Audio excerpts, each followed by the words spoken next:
Today we're going to break down some research, and I'm going to do my best to connect what's in this technical report to tangible takeaways for how we prompt and even how we build agentic systems, if that's something you're interested in. So what are we talking about?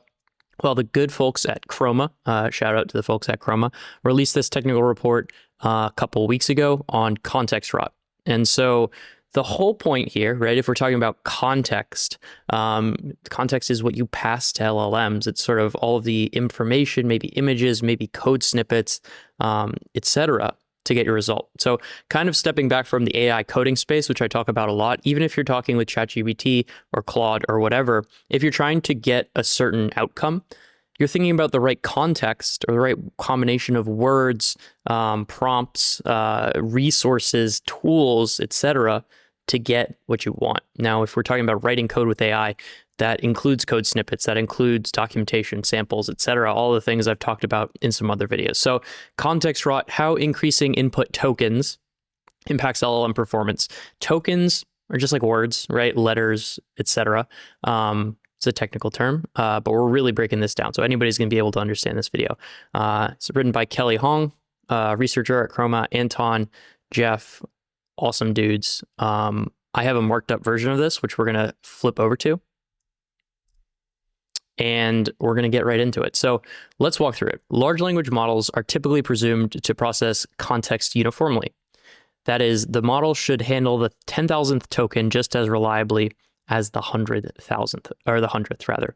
What does that mean? It means if we're supplying a bunch of information to a model, we would expect the model to understand everything in that big, long block of text. You know, if I'm writing a novel to Claude, we would expect Claude to say, okay, I'm going to understand everything in all of Matt's, 100,000 words or whatever.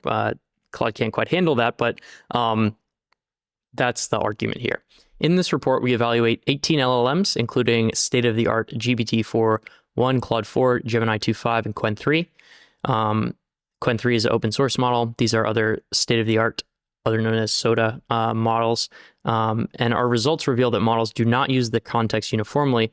Instead, let's see what we see here, their performance grows increasingly unreliable as input length grows. And then what we see here in kind of our overview chart is we got Claude on the kind of Claude branded line here at about, we got log scale on the axis. A little over 10 to the third, see a huge drop in performance. And this is on a repeated words task. We'll talk about that a little bit later in the discussion. This is sort of the average normalized Levenstein score, which is a measure of like basically the closeness of words to one another. But think about it more just as performance over input length. So this is kind of measuring performance, and this is measuring input length. And as input length grows, even just a little bit for Gemini 2.5 and GPT-4.1, we see this big drop. And then with Qwen and Claude, we see a pretty big drop on another order of magnitude. So we're going to dig into this paper. We're going to understand why that happens and the different facets by which it happens. So recent developments in LLMs show a trend towards longer context windows, right? If you've been following along, you know that like Gemini is like, 1 million, insert image of Dr. Emil tokens. I think even maybe 2 million on some of the larger models.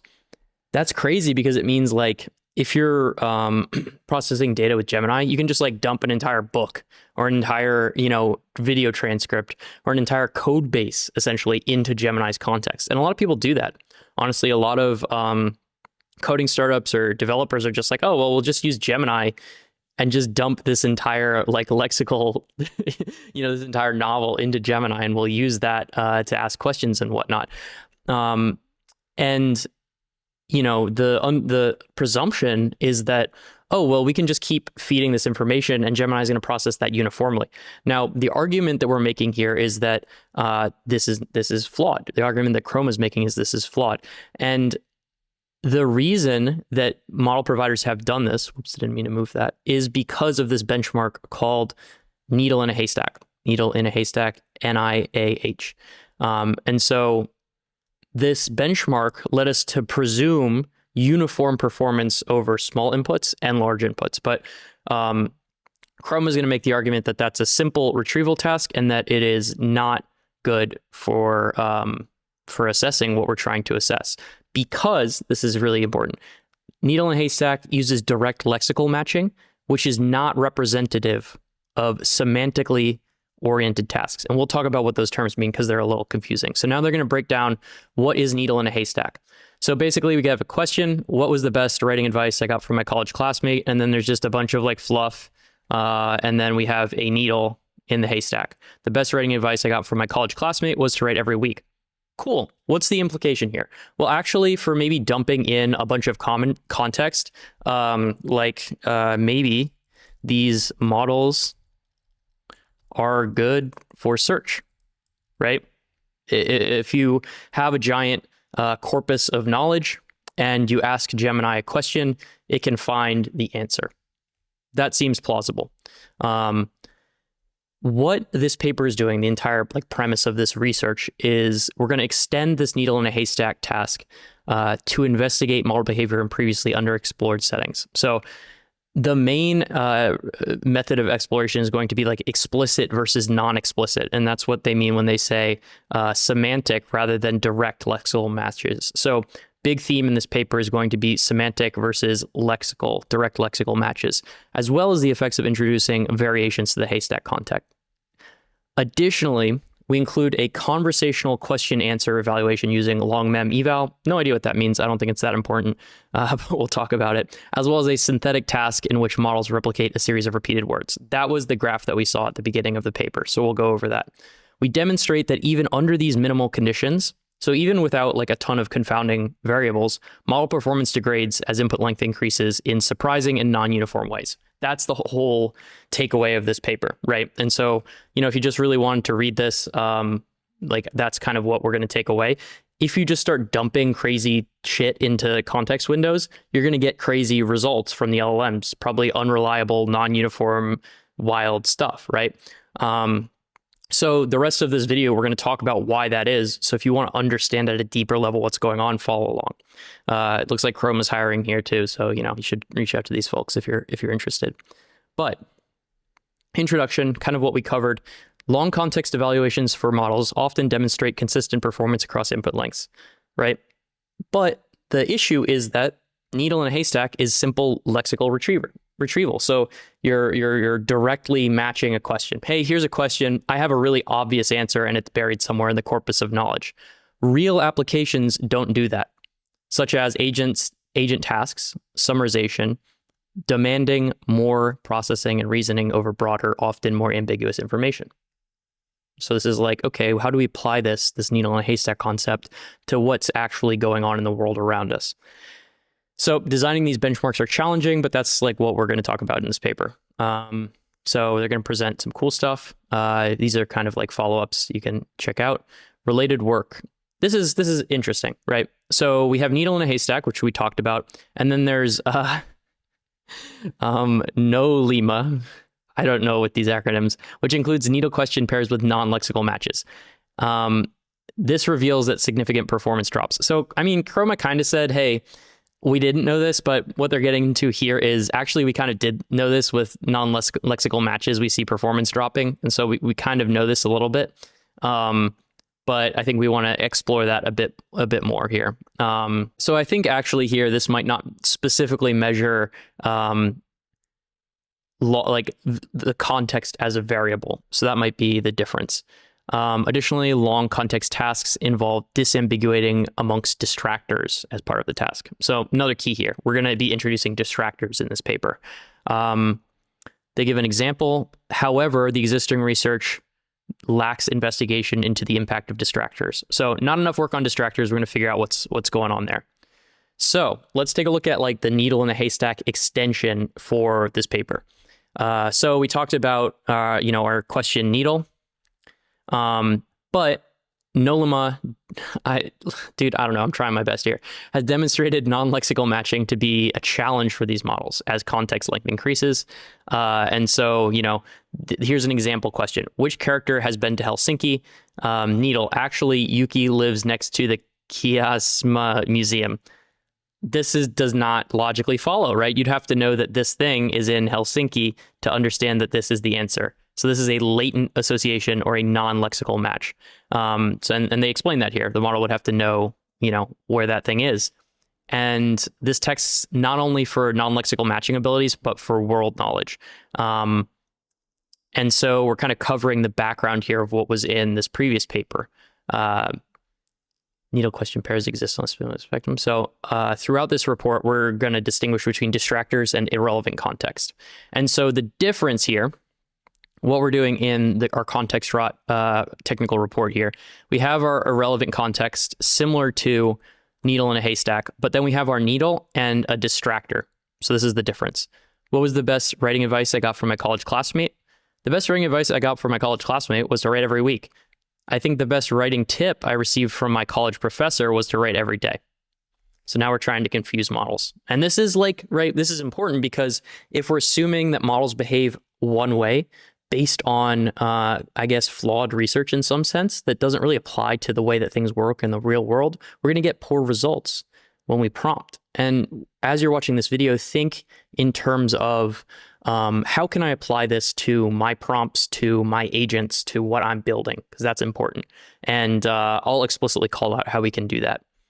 So, prior work has demonstrated that distractors have non-uniform impact, yet most evaluations involve short input lengths in older models. So basically what they're saying is that this older benchmark that we mentioned here, Lima, basically isn't up to date and has short input lengths. So what we're going to do in this paper is go with state-of-the-art models with long inputs. And if we're summarizing that, we're checking non-lexical versus lexical matching, or direct versus kind of indirect.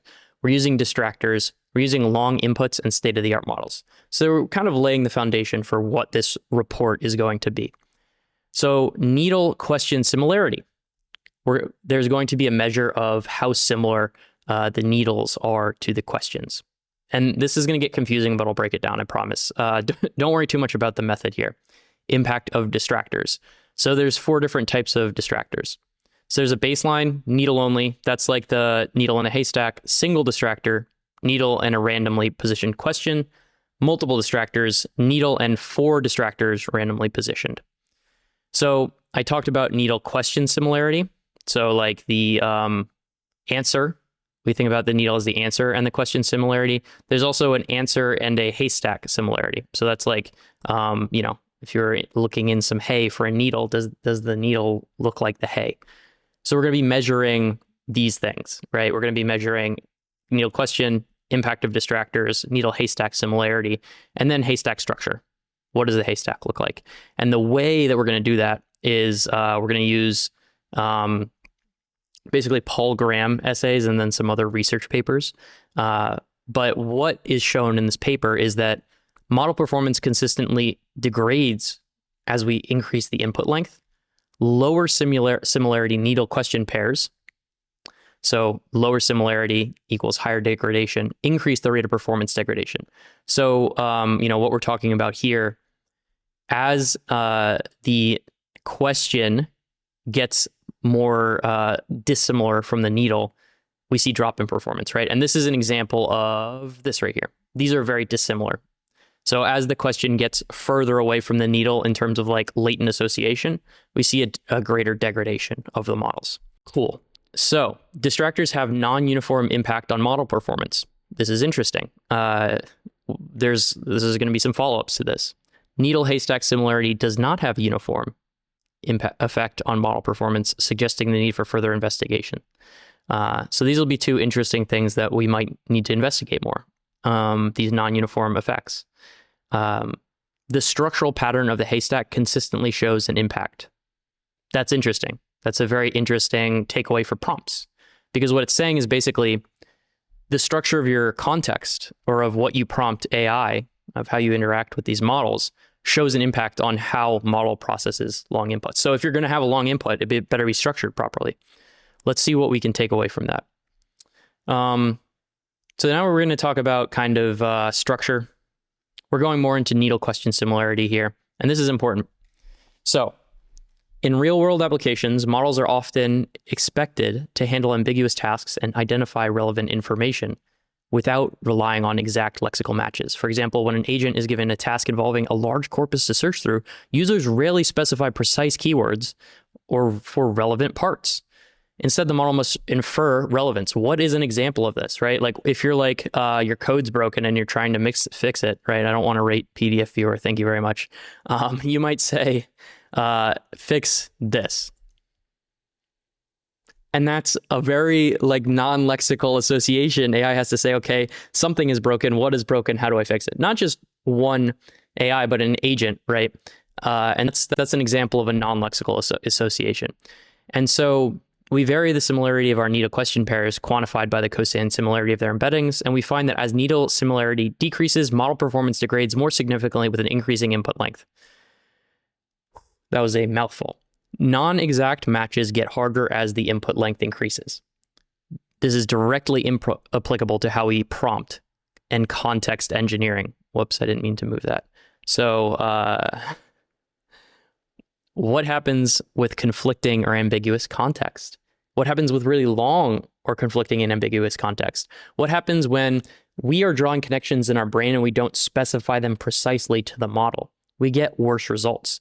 And so the skills, you know, as like prompt engineers or context engineers or whatever you want to call it, are drawing lexical matches between sort of like disparate subjects.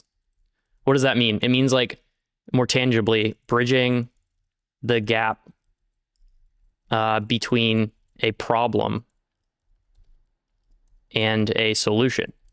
What's an example? Let's like really bring this home. So I have an app that's broken, and the app is broken because we're getting database errors. Like there's a table that doesn't exist yet. So broken app, table doesn't exist. So say we're writing code and we want to fix this. Well, what I have to do is I have to understand that the table doesn't exist. And in order to do that, I have to interact with my broken app. And so if I can say to AI, my app doesn't work, and I see an error about writing to the database. This is an example of bridging, right? Like a inherently sort of ambiguous problem with good context. I'm connecting my app with the database, and that's kind of exactly what we're saying here with the needle question similarity. So let's actually get back to reading this experiment. So for this section is just kind of saying we're going to use these Paul Graham essays, and we're going to use some research papers here for these topics. And before writing our needles, we verify answers do not exist yet. So doing some background here. And so we got a fair testing environment. That's great. And we're measuring ambiguity through embeddings. So we're going to use embeddings. Embeddings are just a way of taking words or phrases or sentences tokens and converting them to vectors, which is just kind of like numbers. It's a little complicated for this video, but you just have to understand that embeddings can measure like how close words are or phrases are to one another. And so using an embedding model, you can say, oh, this needle is similar to this question, or this needle is similar to this haystack, etc. And that's what we're going to do. So for this distractor research, performance degrades more quickly in input length with lower similarity needle question pairs. So similarity bins, high similarity needle question, low similarity is orange. So we see faster degradation with lower similarity than higher similarity. And this is a high performance model, greater than 500,000 tokens. So we have high performance over here models. We have medium performance models. We have low performance models. And then up top, we have greater than, let's type this out because that was brutal. Up top, we have greater than 500 tokens, 500K. And then down on the bottom, we have less than 500K. So we have a little matrix here. So, if we break this down and we kind of really walk through it, high performance models greater than 500K, you can see this big drop. Less than 500K, smaller drop. So smaller context, less of a drop. Medium performance models get a big drop here and still kind of a drop, but less. Low performance models is just, it's not good. So short input lengths, the models perform well, even on low similarity pairs. That's what we saw right here. Short input length, low similarity. The observed performance degradation at longer input lengths is not due to the intrinsic difficulty. By holding the pair fixed and varying only the amount of relevant content, we isolate input size. So basically what they're saying is this degrading effect, because we're using the same questions and answers, is only because of increasing context. And that's, I think, also a really big takeaway. So if you're given the choice between giving a ton of information to AI, most of which is irrelevant, or giving not as much information to AI that has the same amount of relevant information, go with the shorter amount. And that means err on the side of brevity in your prompts to agents or when you're supplying context. That's really important. Impact of distractors. So we're going to talk about another experiment here. For each Haystack topic, these essays and papers, we take a needle with high needle question similarity and manually write 4 distractors. We talked about this before. So we're going to do 3 tests. No distractors, single distractor, 4 distractors. So 0, 1, 4. You can see they're spaced all over the place. What are the results? Let's take a look. The conclusion we're going to draw is that all distractors are not equal. Same thing here, right? High performance models, medium performance models, low performance models. And these are like lots of tokens. We'll just do a plus, not as many tokens. So 0 distractors, 1 distractor, 4 distractors. Big drop. So high performance, long context, big drop. High performance, shorter context, still a pretty big drop. It just gets worse, obviously, as we go down here. And so we're able to see that distractors do not have uniform impact. For example, in our research paper and Paul Graham essay needle combination, we often see that distractor 3 causes greater performance decline relative to the other distractors. What we're seeing down here is measuring individual distractors. So when they say distractor 3, this distractor is like messing everybody up, right? Like this is no good. This is like the Mike Tyson of distractors. It's not good. And this is just individual distractor measures. So you could have a distractor that's not very distracting. You could have a distractor that's really distracting, but you don't know. And so what we need to understand is basically why the non-uniform impact. So to investigate this a little bit more, we analyze the failed attempts of various models in the 4 distractor condition. We see that distractors 2 and 3 appear most frequently in hallucinated responses. So something's going on with distractors 2 and 3, the red and yellow guys, right, that are causing these declines. These failures also reveal model-specific differences in handling ambiguity. So Claude models consistently exhibit the lowest hallucination rates. That's pretty good. Specifically, Claude Sonnet 4 and Opus 4 are particularly conservative and tend to abstain when uncertain, explicitly stating no answer can be found. In contrast, GPT models hallucinate all the time. So Claude tends toward uncertainty. GPT tends to hallucinate. More distractors are worse. All distractors are not equal. 4 takeaways. Claude will say, I don't know. GPT will hallucinate shit. And as we get increasing distractors, that's bad. All distractors are not equal. Also really bad. Again, more evidence to err on the side of brevity and also just some facts about models, apparently. So we're going to get another experiment here, this time on needle haystack similarity. So in long context tasks, irrelevant context is often treated as a neutral placeholder to scale up input length. It's assumed that the content of this irrelevant context doesn't matter, as long as it doesn't interfere with the task. So there's kind of like some filler irrelevant context. And we're saying, oh, we assume it doesn't interfere with the task, so it's not bad. Does needle haystack similarity influence task difficulty? Unintuitively or intuitively, if the needle blends with the content of the haystack, the model may have a greater difficulty. Let's see if that's true. So now we're going to do another experiment. we have polygram essays, and we have a question and a needle, and this question is relevant. And then we have a irrelevant question and needle. So these are like, we're testing the needle haystack and question similarities. So we can test both polygram essay and arc. I don't even know how to pronounce this. So we're going to test it in 2 haystack types.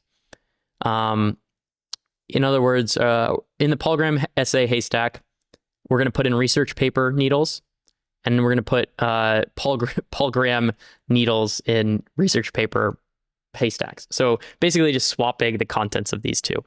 And then what we're finding is that in the polygram essay haystack, these needles, the research paper needles, perform much better relative. I just forgot how to speak for a minute. Sorry about that. Relative to the polygram essay needles. So models perform better when the needle does not semantically blend with its haystack. It's easier to spot unrelated needles. You know, so if you just have something that's like random, most of the time AI is going to say, oh, that isn't relevant. But the harder thing to spot are lexically similar or more related needles. And so that's what we're seeing here. This points to an underexplored area in long context benchmarks and a meaningful direction for future research. Why?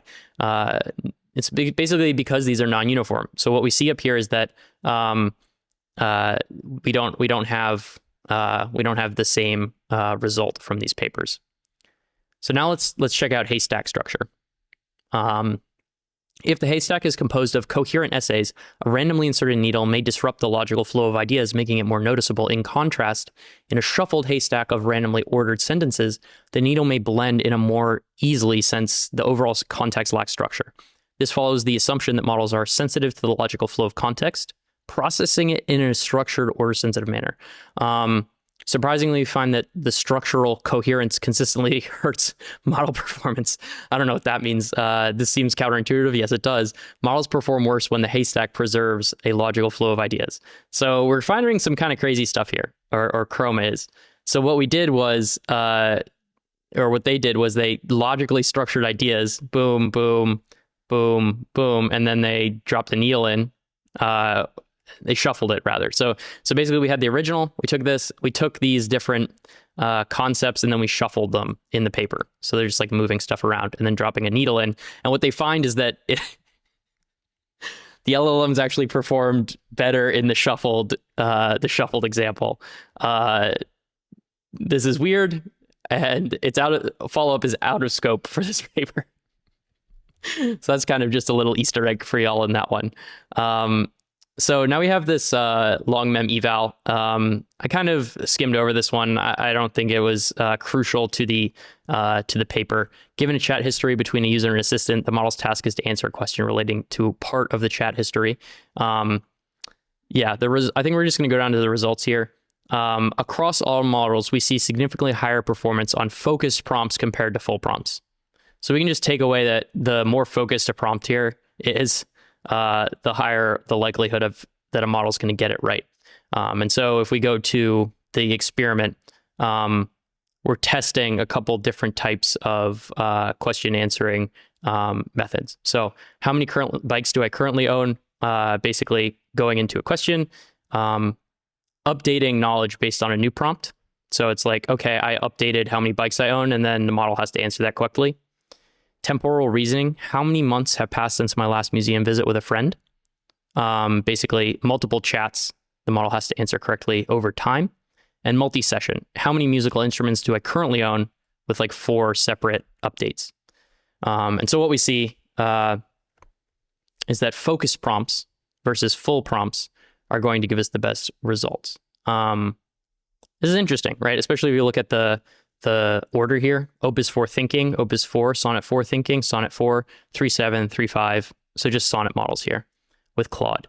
The Claude models exhibit the most pronounced gap, which is why they're showing us Claude.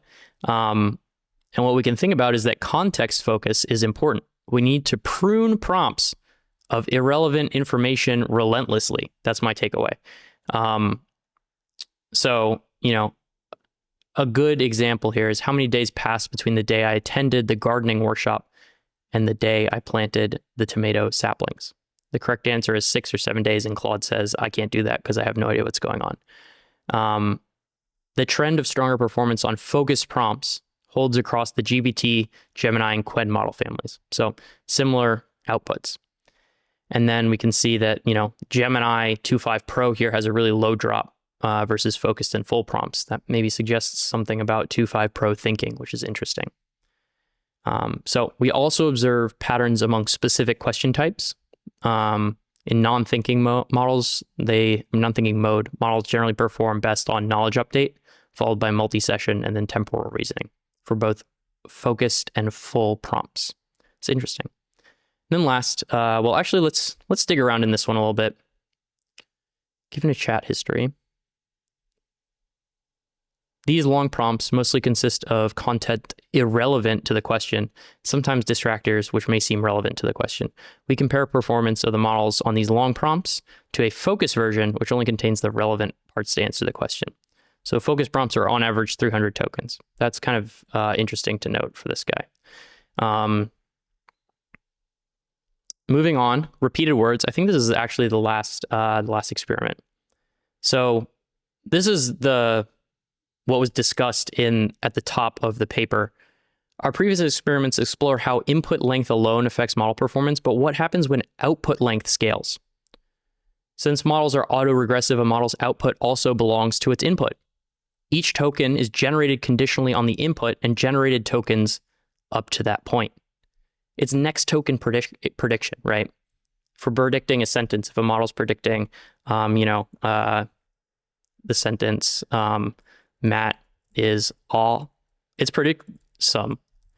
These, every word depends on the previous word, which is what we're saying. Consider a basic program that repeats a string a bunch of times. It produces the same output every time. For a task, this is trivial. For I in, length, whatever, print apples. We'd expect these models to be just as reliable since they're statistical machines, right? And we'd like to treat them as computing system, but what we're going to find is we can't. So the simple experiment is there's a control task where a model must replicate a sequence of repeated words. So one example prompt is simply replicate the following text. Output the exact same text. Apple, apple, apple, apple, apples. Distractor. Apple, apple. I won't say apple every time. For a given word combination, we create 1,090 variants of context length and unique word choices. So we perform this task with the following word combination. Apple, apples. So we're flipping the distractor. Golden, golden, orange, run, orange, San Francisco, San Francisco, SF. Why not Frisco? My question to the Chroma team is, what about Frisco? Anton, I need an answer. Common word, Golden Gate Bridge. Unique word, Golden Gate Park. So we're laying the foundation of what they're going to do here. And what we're going to see is that a model doesn't function like a for loop. It doesn't just repeat stuff. There are several weird cases. Empty outputs with a stop reason. So GPT 3.5 gives us a content filter. Non-empty outputs with invalid outputs. Pure observations with no attempt. Hey, I noticed there's a discrepancy in the text. I'm not going to do that. That's classic Claude. Or refusals to answer. I'm sorry, but I can't help with that. Random outputs. So we get some weird stuff. They excluded the random outputs and weird stuff, but they kept the refusals to process. And they excluded GPT 3.5 Turbo entirely since the model refused to generate an output for 60% of tasks. So RIP GPT 3.5. And then they're measuring these outputs on Levenstein distance, which is like a measure of how close together words are. So like apples, apple, apple, apples. This is like a Levenstein score of very low, I think, because it's just varies by one letter and word count difference. So this is the image at the beginning of the paper. Hopefully now you can understand this a bit more. What we're saying is the normalized Levenstein score gets worse as the input length increases, which means there are more mismatches for our models. So what is this saying? As the input length increases, models are more likely to mess up outputs, even on something as simple as repeating words. Super interesting. This is crazy. I don't know. I got a kick out of this. Note that these models are all Claude. So Opus 4, Sonnet 4, 3.7, 3.5. This is 3.5. Bro. 3.5 stops here because the context length is actually shorter than 4. 3.5 is still cooking, man. What is going on? So we observed that Sonnet 3.5 outperforms the other models. Common pattern with Opus 4 is that the model makes an observation before deciding whether to proceed, followed by an attempt or no attempt. So we see some Opus 4 refusals. Copyrighted material. While it appears to be just a repetition of San Francisco, I should avoid reproducing text verbatim when asked to do so. That's some constitutional AI stuff right there. Inconsistencies with the repeated sequence, and then, it kind of rejects it. So now we're measuring position accuracy and some other things, but I think we kind of got the most important pieces there. GPT models do really poorly on this task, as noted by the lack of height on this graph. And I think they're going to test Gemini models as well. Yep, so this is Gemini. Also not as good. So this documents all the weird behavior of these different models. And what we're going to talk about here is we're just going to kind of go to the conclusion because the limitations are interesting. You should dig into the paper more, but not exactly relevant. Through our experience, we demonstrate that LLMs do not maintain consistent performance across input lengths. Even on tasks as simple as non-lexical retrieval or text replication, we see increasing non-uniformity in performance as text input length grows. Major takeaway here, the more stuff you give to an LLM to solve your problem, the more like just shit you throw at it, the worse the outputs are going to be. That's the big takeaway.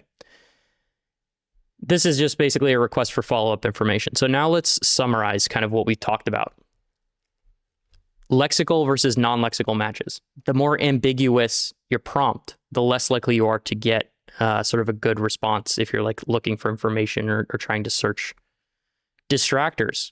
More distractors are bad, but they're not equal. So you could have a particularly bad distractor, and we really don't know why that is just yet. Distractors are non-uniform.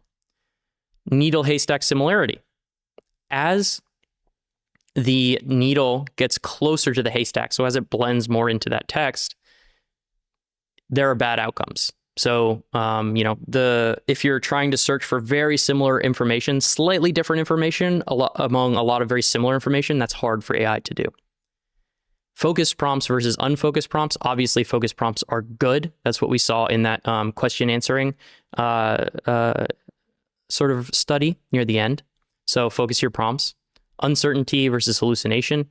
That was kind of just a little while ago, right? Sometimes Claude would be uncertain. Sometimes it would hallucinate. Sometimes it wouldn't actually answer. Needle question. So as the needle question similarity decreases, that's bad, which is to say the more non-lexical or the more ambiguous the question and answer, the worse it is for our outputs. And then text repetition, somehow Sonnet 3.5 is crushing it as well. So some takeaways that I've kind of been mentioning throughout this video. One, you got to focus your prompts. Like, don't just supply random context to models. Conflicting info is really bad. Like, I think this is understated, and I see it a lot in people that are prompting AI. They'll just throw all this information into a prompt and be surprised when they get a bad outcome. Like, we have to be very explicit. And that is good. Explicit instructions. You have to bridge the conceptual. I gave an example of that earlier in the video. And like, say, make this change, do this thing. Dumping bad context, which I talked about, is bad. That's also known as context poisoning. And what we're going for here is obvious needles or lexical needles. So explicitly getting that needle to stand out from the haystack, or getting the needle to match directly from the question will get you better responses. Tying that back, how do I bridge the gap to help AI understand the problem that I'm trying to solve in a lexical way? that's what I'm thinking when I'm prompting now. 6 is just kind of fluff. Maybe the 3.5 conspiracies are true. Maybe 3.5 still is king based on this research. Well, that was kind of a longer video. We really went through kind of soup to nuts this research paper, which I think is excellent, by the way. So shout out to the Chroma team. I'm going to do more of these research papers because I think it reinforces what we already knew about prompting, but I think it's super important to back this stuff up with scientific evidence. For example, you would expect an LLM to function like a program and just repeat a word if you told it to, but we don't observe that happening. And that's super important to understand for understanding how LLMs work. So this has been Context Rot from the Chroma team. This was a great read. I took away a ton. Hopefully you learned something from following along as well. Again, I'm Matt. Until next time, peace.